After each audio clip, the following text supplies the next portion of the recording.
Hello and welcome everybody to Prayog IAS. मेरा नाम है वीर Pratap Singh and today will be another session in the UPSC History Mains PYQ discussion series. साथियों अभी तक हमने 2013 तक के सारे ही PYQs खत्म कर दिए एंड 2014 के अंदर भी हमने 5 क्वेश्चंस को हमने डिस्कस कर लिया जिसके अंदर हमने एडिक्वेट लेवल ऑफ कंटेंट आपको प्रोवाइड किया है एंड इसके हिसाब से हमने ऐसा माइंडसेट आपका फ्रेम करने की कोशिश करी है कि अगर यूपीएससी या स्टेट पीसीएस द्वारा आगे अगर ऐसे कॉन्टेक्स्ट में कोई भी क्वेश्चंस पूछे जाते हैं तो आपके पास एक एडिक्वेट लेवल ऑफ अंडरस्टैंडिंग रहेगा। आप ब्रेनस्टॉर्म कर पाएंगे एंड देन आप उस आंसर को इतने अच्छे से आप सॉल्व कर पाएंगे कि आपको ज्यादा से ज्यादा नंबर मिलेंगे और आप इंटरव्यूज के अंदर आपका नाम आएगा and you will also clear the whole examinations. And ऐसे ही बहुत सारे important updates and documents as well as other relevant information in association with the civil services हम हमारे चैनल के ऊपर प्रोवाइड करते हैं that is Prayog IAS Telegram के अंदर जिसके साथ आप कनेक्ट कर सकते हैं and you can get and you can be updated on all the latest information. So आइए साथियों 2014 के इस अगले इंटरेस्टिंग सवाल के ऊपर हम बात करते हैं कि क्या बोला जा रहा है आपको इस सवाल में कि examine critically the various facets of economic policies of the British in India from mid 18th century till the independence। साथियों देखिए ये जो है ना सवाल ये सीधा सीधा यूपीएससी ने अपने सिलेबस में से पूछ लिया एंड यही सेम सवाल यूपीएससी के पैटर्न्स पे गुजरात के state PCS Gujarat public service commission ने भी इस पर्टिकुलर सवाल को पूछा था एंड अलग लेवल पे बात करें तो UP PCS as well as the Bihar PCS ये सारे एग्जाम्स भी इन सारे सवालों को पूछता है रिपीटेड लेवल पे। नाउ अगर मैं इस सवाल की बात करूं तो यूपीएससी ने सीधा सीधा सिलेबस से इस सवाल को उठाया जिसके अंदर यूपीएससी बोलता है कि भाई जो भी इश्यूज रहे हैं from the mid 18th AD मतलब 1750s के टाइम से लेके इंडिपेंडेंस तक, ठीक है, जो भी चीजें रही हैं इंडियन हिस्ट्री के अंदर उसके ऊपर हम सवाल पूछ सकते हैं। तो यहाँ पर इन्होंने क्या पूछ लिया, यहाँ पर इन्होंने इकोनॉमिक पॉलिसीज के बारे में पूछ लिया। अब इन्होंने पॉलिटी या सोशल लेवल पे इन्होंने नहीं पूछा तो क्या ये यही सेम लाइंस पे बस इकोनॉमिक पॉलिसी को हटा के ये पॉलिटिकल पॉलिसीज की बात नहीं कर सकते हैं या सोशल पॉलिसीज की बात नहीं कर सकते हैं? तो ऐसे करके आपको अपना माइंडसेट डेवलप करना पड़ेगा। अब ये सारी चीजें हम आगे एक अलग सा सेशन इसके लिए ऑर्गेनाइज करूंगा मैं जिसके अंदर मैं पीवाईक्यू एनालिसिस की बात करूंगा of the previous 10 years questions of the UPSC GS one series और ऐसे ही सारे सब्जेक्ट्स के हम कवर करवाएंगे जिसके अंदर मेरे साथ जो दूसरे फैकल्टीज है वो आपको GS two 3 and 4 and as well as ऐसे की बात करेंगे। अब अगर मैं इस सवाल की बात करूं साथियों तो यहाँ पर टेलवर्ड क्या है, यहाँ पर है टेलवर्ड एग्जामिन क्रिटिकली, लेकिन इसके ऊपर बाद में बात करते हैं। सबसे पहले हम बात करते हैं कि सवाल के अंदर आपसे पूछा क्या जा रहा है। सवाल में आपसे ये बोला जा रहा है कि भाई जब अंग्रेज इंडिया के अंदर थे and during the time period of 1750 से लेके इंडिपेंडेंस तक जब अंग्रेज भारत के अंदर थे उन्होंने अलग अलग प्रकार के इकोनॉमिक पॉलिसीज बनाई थी। अब वो इकोनॉमिक पॉलिसीज को हमें क्या करना है, हमें क्रिटिकली एग्जामिन करना है। अब क्रिटिकली एग्जामिन मतलब क्या कि हमें ये बताना है कि भाई ये इकोनॉमिक पॉलिसीज जो लाए गए थे क्या वो हमारे फायदे के लिए थे या क्या वो हमारे लॉस के लिए, नुकसान के लिए थे। अब हमें ये चीज पता है कि जो भी कॉलोनियल पॉलिसीज रहे हैं वो मेजरली हमारे लॉस के लिए ही रहे हैं। तो हम यहाँ पर मेजर क्या करेंगे जब भी ब्रिटिश की बात होती है और ये क्या है, ये नेगेटिव कॉन्टेक्स्ट में क्वेश्चन है, तो हम मेजरली लॉस के ऊपर बात करेंगे। लेकिन इसका मतलब ये नहीं है कि हम 100% ही लॉस के ऊपर बात करें, हम कुछ इसके फायदे भी बताएंगे। क्योंकि मैं आपको एक बात बताता हूं, बहुत सारे एस्पिरेंट्स ये सवाल के अंदर उन्होंने जब मैंने उनको ये मॉडल मॉडल क्वेश्चन दिया था तो बहुत सारे एस्पिरेंट्स ने क्या किया कि उन्होंने सिर्फ और सिर्फ अंग्रेज के, ठीक है, ब्रिटिशर्स के लॉसेस मतलब इकोनॉमिक पॉलिसीज के वजह से क्या इंडिया को लॉस हुआ इसके बारे में ही लिखा, विच वाज रॉन्ग। क्योंकि क्रिटिकली एग्जामिन में सिर्फ और सिर्फ वन साइडेड नहीं, हमें दोनों भी साइड के बारे में लिखना पड़ता है, लेकिन हम एक साइड को क्वेश्चन के हिसाब से, क्वेश्चन के बलबूते पे हम एक साइड को ज्यादा फोकस कर सकते हैं और बता सकते हैं कि हाँ भाई मेरे हिसाब से ये है। तो इसका मतलब एग्जामिन क्रिटिकली का मतलब ये होता है। तो अगर मैं आपसे इस सवाल के स्ट्रक्चर की बात करूं साथियों तो आप स्ट्रक्चर इसका कैसे लिखेंगे? स्ट्रक्चर में क्या आएगा, सबसे पहले इंट्रोडक्शन आएगा। अब इंट्रोडक्शन कंक्लूजन कभी मिस नहीं करना है।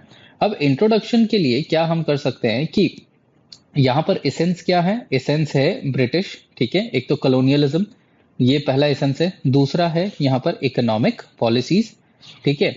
एंड तीसरा एसेंस क्या हो जाएगा, जो इनडायरेक्ट है, क्योंकि हमें ये चीज पता है कि अंग्रेजों के जो भी इकोनॉमिक पॉलिसीज थे उसकी वजह से इंडिया को लॉस ही हुआ है। अब वो लॉस जो है हमें अलग अलग लेवल्स पे हुआ, लेकिन हमें फोकस किसके ऊपर करना है, इकोनॉमिक लेवल पे हमें फोकस करना है। तो इंट्रोडक्शन में हमें एसेंस के तहत क्या लिखना है, हमें कॉलोनियल इंग्लिश कॉलोनियलिज्म के बारे में लिखना है। देन उसके बाद जो इकोनॉमिक पॉलिसीज उन्होंने बनाई थी, एंड फाइनली जो इकोनॉमिक लॉसेस हमें हुए थे उसके बारे में हमें थोड़ा बहुत एडिशन देना है। And this should be in a broad manner, क्योंकि अगर आप नैरो या कोई एक स्पेसिफिक फैक्ट के ऊपर लिखेंगे तो कहीं ना कहीं वो दिक्कत हो जाएगा। या फॉर एग्जांपल इतना लॉस हुआ, फॉर एग्जांपल अगर बहुत सारे लोग यहाँ पर ड्रेन ऑफ वेल्थ थियरी के बारे में लिख देते हैं कि भाई हमसे जो है 45 ट्रिलियन डॉलर्स लूटा गया, अगर आज के इन्फ्लेशन कॉस्ट को अगर हम कंसिडर करें तो। अब यार अगर आप ये एक्सक्लूसिव या एक सिंगुलर फैक्ट, अगर आप ये ब्रॉड क्वेश्चन को लिख रहे हैं जिसके अंदर वो बोल रहे हैं, भाई लोग यूपीएससी बोल रहा है आपको कि भाई मैं तुमसे पूछ रहा हूं अलग अलग पॉलिसीज जो उन्होंने बनाई, और उसके लिए अगर आप इंट्रोडक्शन में बस ये एक फैक्ट लिख के उसके बाद बॉडी शुरू कर दे रहे हो, तो क्या यूपीएससी आपको इंट्रोडक्शन के लिए उतने नंबर देगा क्या? आप खुद सोचो। So when they are asking you in a broad manner, you also introduce in a broad manner, ना? Why do you need to introduce it in a narrow manner या fact? बहुत सारे लोग ऐसे बोलेंगे कि आप fact वगैरह से start करो, हाँ start करो, लेकिन it should be appropriate to the question। अगर question में कोई specific, अगर question में disaster के बारे में पूछा जा रहा है, या अगर question में इसी context में अगर मैं बोलूँ famine के बारे में पूछा जा रहा है, ठीक है, या अगर क्वेश्चन में सोसाइटी के कॉन्टेक्स्ट में अगर वुमेन के बारे में पूछा जा रहा है, या वुमेन एजुकेशन के बारे में पूछा जा रहा है, तो आप 1916 के जो इंडियन वुमेन यूनिवर्सिटीज है उसकी बात कर सकते हो, या प्रोफेसर डी या डॉक्टर कर्वे जो थे उनके जो उन्होंने वुमेन के लिए इनिशिएटिव्स लिए थे उसके बारे में आप बात कर सकते हो। तो यहाँ पर वो चीजें आएंगी, लेकिन यहाँ पर क्वेश्चन क्या है, खुद ही ब्रॉड है ना, तो you can not right this, ये आपका बॉडी के अंदर आ जाएगा जो आपके उस पर्टिकुलर पॉइंट को वैलिडेट करेगा, समझ रहे हो? So this is how it needs to be done. So अब ये इंट्रोडक्शन हो गया। अब यहाँ पर इसके बाद बॉडी के अलग अलग पार्ट्स क्या रहेंगे।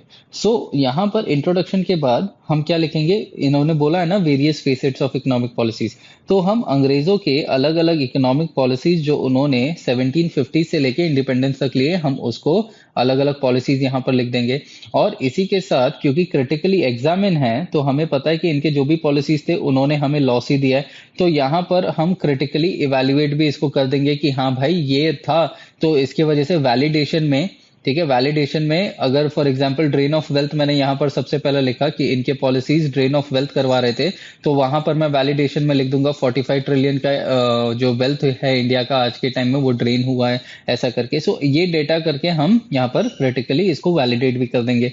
देन इकोनॉमिक पॉलिसीज के बाद जैसे मैंने आपको बोला एग्जामिन क्रिटिकली है, तो ये इकोनॉमिक पॉलिसीज के इम्पैक्ट्स भी तो हुए रहेंगे ना, ठीक है। हम ये क्यों बोल सकते हैं कि अंग्रेजों के इकोनॉमिक पॉलिसीज इंडिया के लिए गलत रहे हैं? हम इसीलिए बोल सकते हैं ना क्योंकि हमने उसके इम्पैक्ट्स को एग्जामिन किया है, क्योंकि हमें पता है कि जो भी उन्होंने इकोनॉमिक पॉलिसीज बनाए उसके कुछ पॉजिटिव्स थे और उसके कुछ नेगेटिव्स थे, प्रोज एंड कॉन्स थे। तो यहाँ पर हमें क्या बताना है, कुछ प्रोज बताने हैं एंड देन कुछ कॉन्स बताना है एंड देन फाइनली कंक्लूड करना है, ठीक है। तो ऐसा करके आपका स्ट्रक्चर आंसर का होना चाहिए। या तो इसके अलावा आप ये भी कर सकते हो दूसरे स्ट्रक्चर में कि इंट्रोडक्शन के बाद आप जो अलग अलग कैपिटलिस्टिक ट्रेंड्स थे ना इंडिया के अंदर जो इन्होंने स्टार्ट करी थी, आप उसके बारे में लिख सकते हो। जैसे कि सबसे पहले मर्केंटलिज्म का ट्रेंड था, देन उसके बाद फाइनेंस जो कैपिटलिस्टिक वाला जो इंडस्ट्रियल रेवोल्यूशन था उसके बाद फाइनेंस कैपिटलिज्म का ट्रेंड था, देन उसके बाद इन्होंने इंपीरियलिस्टिक ऑर्डर लेके आ गए ये लोग, ठीक है, कि इंडिया के अंदर बहुत ज्यादा इन्वेस्टमेंट ये करवाने लग गए जिसकी वजह से ड्रेन ऑफ वेल्थ ऐसे होने लग गया। So this is how it needs to be done. तो दोनों पैटर्न आप अडॉप्ट कर सकते हो, लेकिन ये दोनों पैटर्न के बाद आपको इम्पैक्ट्स लिखने हैं एंड देन कंक्लूजन के ऊपर आना है। So this is how this particular question was needed to be framed. अब अगर इसके मेन कंटेंट के ऊपर आते हैं साथियों, तो देखिए जैसे मैंने आपको बोला इंट्रोडक्शन मैं आपको दे रहा हूं यहाँ पे। अब इंट्रोडक्शन में मैं किसकी बात करूंगा कि भाई इकोनॉमिक पॉलिसीज की बात करूंगा, कॉलोनियलिज्म की बात करूंगा और जो नेगेटिव इम्पैक्ट्स इंडिया के इकोनॉमी के ऊपर हुए हैं। अब यहाँ पर मैं पॉलिटी या सोसाइटी या उन सब की बात नहीं करूंगा, क्योंकि क्वेश्चन के अंदर क्या सीधा सीधा बोला जा रहा है ना कि भाई इकोनॉमी की बात करनी है हमें, ठीक है, तो उसी हिसाब से हमें यहाँ पर बात करनी है। तो इंट्रोडक्शन में क्या है, साथ में पढ़ते हैं एक बार। The economic policies from the mid 18th century until the independence were deeply exploitative and structured to serve the interest of the British Empire at the expense of India's socio-economic well-being। मतलब यहाँ पर मैंने क्या बता दिया कि हाँ भाई, जो इनके इकोनॉमिक पॉलिसीज थे उसका मेन एजेंडा क्या था, और यहाँ पर मैंने वाइड रखा है। यहाँ पर मैंने स्पेसिफिकली एक चीज के ऊपर टारगेट नहीं किया है कि हाँ भाई इनके इकोनॉमिक पॉलिसीज की वजह से ये नुकसान हुआ है हमें, नहीं। यहाँ पर मैंने वाइड रखा है कि इंडिया सोशियो इकोनॉमिक वेलबींग को बर्बाद किया गया है। While the British justified many of these policies, the actual outcomes were largely detrimental to the Indian economy। मैंने पॉलिटी की बात नहीं करी, इंडियन इकोनॉमी की बात करी, क्योंकि क्वेश्चन में इकोनॉमी है। Leading to widespread poverty, under development and collapse of the India's traditional industries. ठीक है, सो यहाँ पर मैंने इसका कॉन्स भी लिख दिया। ठीक है, इनके जो इकोनॉमिक पॉलिसीज थे, यहाँ पर मैंने क्या किया, एक ब्रॉड इंट्रोडक्शन दिया है, जैसा कि मैं हमेशा आपको बता रहा हूँ। ठीक है, नाउ अगर हम सीधा कंटेंट की बात करें, बॉडी की बात करें, तो इनके इकोनॉमिक पॉलिसीज की बात कर सकते हैं कि इन्होंने अलग अलग समय पे कौन से इकोनॉमिक पॉलिसीज लाए। सबसे पहले अगर मैं लैंड रेवेन्यू सिस्टम्स की बात करूं, you are very much well aware कि अंग्रेजों ने इंडिया के अंदर परमानेंट सेटलमेंट लाया, रैयतवारी सिस्टम लाया एंड महलवारी सिस्टम लाया। अब ये तीनों भी जो लैंड रेवेन्यू सिस्टम्स थे, ये इंडिया के लिए तो नेगेटिव ही थे ना। ठीक है, ये हमें पता है। हम बस क्या कर रहे हैं यहाँ पर, वो लिखने के बाद हम बस वैलिडेट कर दे रहे हैं कि भाई परमानेंट सेटलमेंट 1793 में लाया, किसने लाया, कॉर्नवालिस ने लाया। कौन सा एक्ट से लाया, परमानेंट सेटलमेंट एक्ट ऑफ 1793 से लाया। अब ये एक एक्स्ट्रा एडिटिव वैलिडेशन है जो मैंने यहाँ पर लिखा नहीं है, बट आपके लिए बस ये। ठीक है, और ये कहाँ पर लाया, बंगाल के अंदर लाया गया। इसके अंदर क्या होता था कि there was a fixed land revenue. अब ये फिक्स लैंड रेवेन्यू की वजह से, परमानेंट सेटलमेंट की वजह से कुछ नेगेटिव असर हुए रहेंगे ना। तो वो नेगेटिव असर यहाँ पर क्या थे, मैंने यहाँ पर क्रिटिसिज्म्स भी लिख दिए, क्योंकि टेलवर्ड क्या था, क्रिटिकली एग्जामिन। अब इसके क्रिटिसिज्म्स क्या थे कि जो जमींदार थे उन्होंने फार्मर्स को बहुत ज्यादा एक्सप्लॉइट करना शुरू किया। They started to act as absentee landlords and they demanded high rents, because of which farmers वो रेंट पे नहीं कर पाते थे and they were under the triple burden. ठीक है, triple burden of money lending. ठीक है, मतलब वो अंग्रेजों से भी दबते थे, मनी लेंडर्स से भी दबते थे एंड जमींदार से भी दबते थे। सो this was the triple burden, जिसके वजह से इम्पावरिशमेंट ऑफ द पेजेंट्री होता था। ठीक है, so this was one thing. Apart from that, no adjustment in the case of crop failures, मतलब ये भी राहत नहीं दे दी गई थी फार्मर्स को कि भाई जब भी फसल अगर बर्बाद हो रहा है तो आपको राहत नहीं दी जाएगी, तो भी आपको पैसे भरने पड़ेंगे। Apart from that, ryotwari and mahalwari भी थे, ऑल्दो इनको Thomas Munro and Holt Mackenzie ने लाया, for the benefit, under the idea that they thought that it would be beneficial for the farmers and even the Britishers, but इसमें at the end क्या था, burden was on the peasants। so ये एक negative, मतलब ये उनकी एक economic policy के बारे में हमने लिख दिया, जिसके अंदर हमने वैलिडेट भी किया। हमेशा याद रखें कि वैलिडेट करना जरूरी है हमें। Okay, so that is one another thing. इसके बाद destruction of indigenous industries through one way free trade and cheap imports of the British manufactured goods. अब यहाँ पर साथियों ये बहुत ज़रूरी पॉइंट है, क्योंकि इंडिजीनियस जो इंडस्ट्रीज थे उसको इन्होंने बर्बाद वन वे फ्री ट्रेड से किया। मतलब क्या हो गया इसका कि इंडिया के जो भी गुड्स थे वो जब एक्सपोर्ट होते थे तो उसके ऊपर बहुत ज़्यादा कस्टम ड्यूटीज लागू किया जाता था, और ये कस्टम ड्यूटीज की वजह से इनकी प्राइजेस बहुत ज़्यादा हाई हो जाती थी। तो जाहिर सी बात है, जो एक्सपोर्टेड प्रोडक्ट्स थे उनका सेलिंग बहुत कम होगा, because the prices were high because of the custom duties, जिसके वजह से इंडियन गुड्स फॉरेन मार्केट्स में बिक नहीं पाए एंड इंडियन इंडस्ट्रीज बर्बाद होने लग गए, मतलब इंडियन मैन्युफैक्चरर्स बर्बाद होने लग गए। उसी साथ इंडस्ट्रियल रेवोल्यूशन आया, इसने मशीन मेड गुड्स बनाए, लार्जर क्वांटिटी में बनाए, और इंडिया के अंदर अंग्रेजों ने क्या कर दिया कि इन्होंने उनके कस्टम ड्यूटीज कम कर दिए, जिसकी वजह से चीप इंपोर्ट्स इंडिया के अंदर आने लग गए। And because of the cheap imports, for example textile हो गया, कॉटन हो गया, शुगर हो गया, ये सब चीजें जब चीपली इंडिया के अंदर अवेलेबल होने लग गई, तो why will the people buy something that is costly made Indian goods?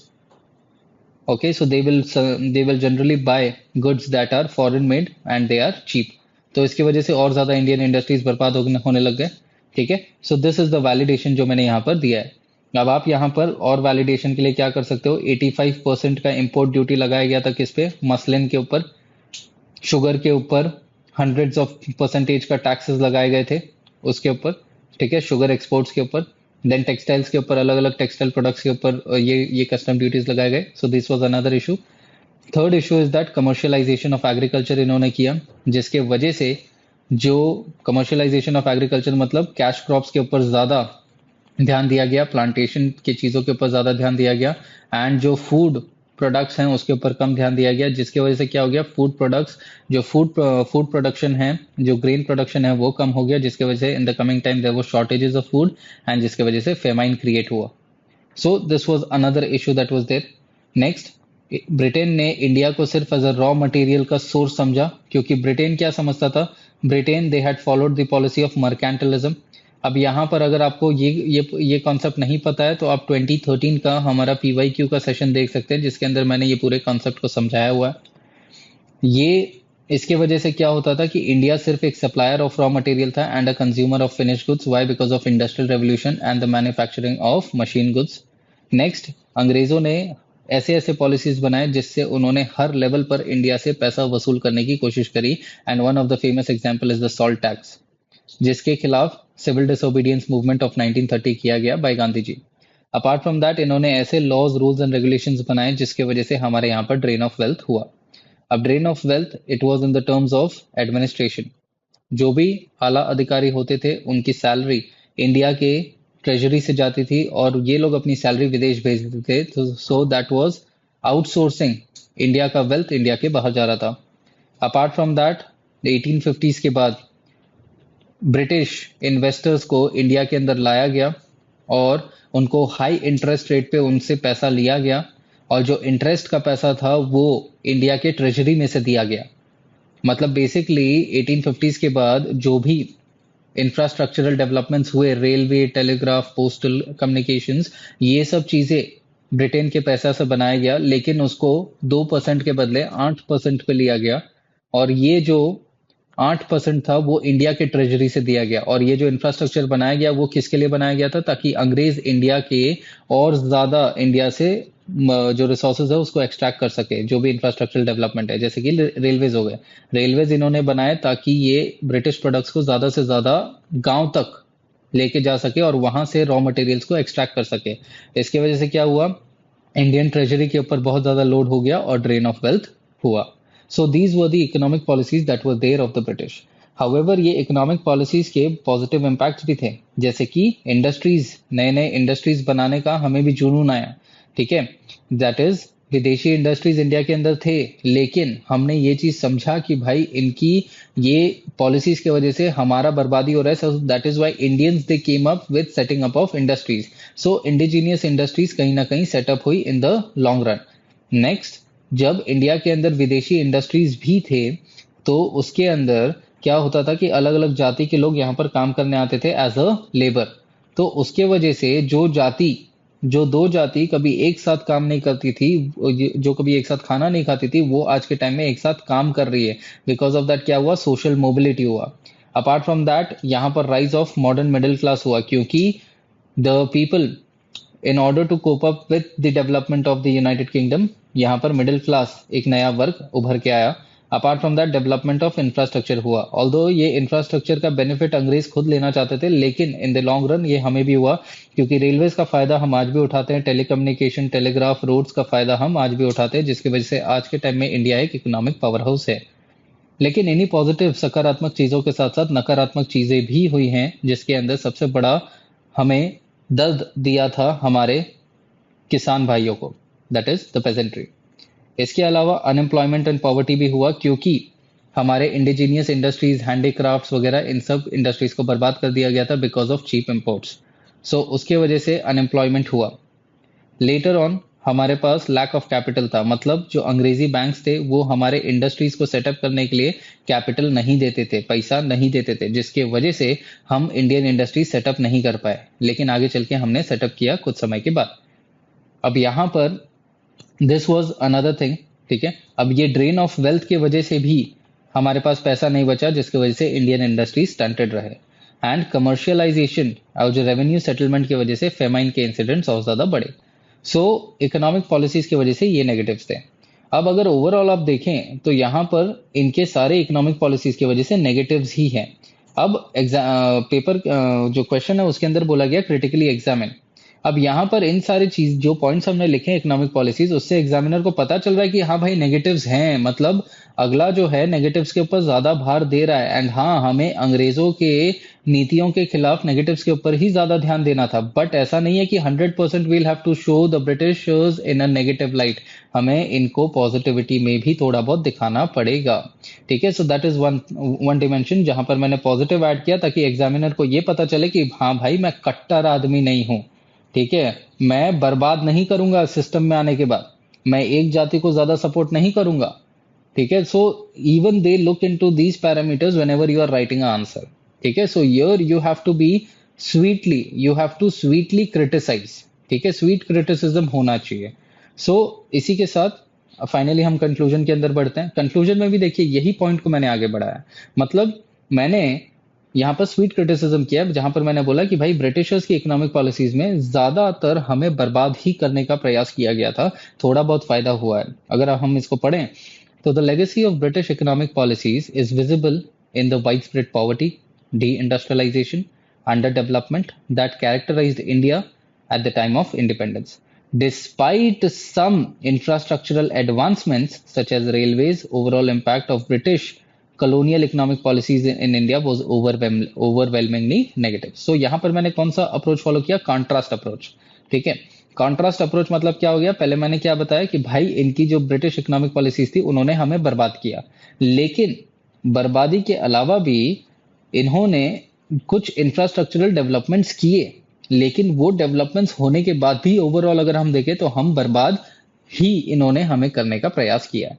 तो मतलब थोड़ा बहुत मैंने बोला कि हाँ इनके वजह से कुछ ऐसा अच्छा हुआ, बट मेजरली बर्बाद ही हुआ है। So this is sweet criticism with a contrasting approach. So इसी के साथ I will end this particular session and do like share and subscribe guys and do keep us motivated. हमारे चैनल के साथ टेलीग्राम के ऊपर जुड़ना जरूर, ताकि आप अपडेटेड रहें with the information. Stay healthy, stay safe, and study well. Thank you, everybody.